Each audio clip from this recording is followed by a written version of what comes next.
Kas sul on mingi lugu rääkida mulle? Miks sa seda teed?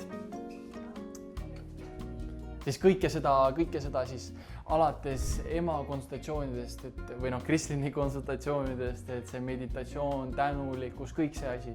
Et kui sa saaksid panna kõik selle nagu ühte nagu loosse kirjas, miks sa teed seda asja? No kõige tähtsam on see, et ma teen seda iseenda pärast. Ma tahan elada kauem. Kõik tahavad. Sa päriselt tegutsed selle nimel selles mõttes. Miks ma seda teen? No ma teengi seda sellepärast, et tunda ennast paremini ja ei oska öelda, see on nagu suur, see on nii suur lihtsalt. See ongi see elu muutus, see kõik, ma olen väsinud, ma olen tüdinud sellest, et tõusen üles, mul jälle igalt poolt valutab.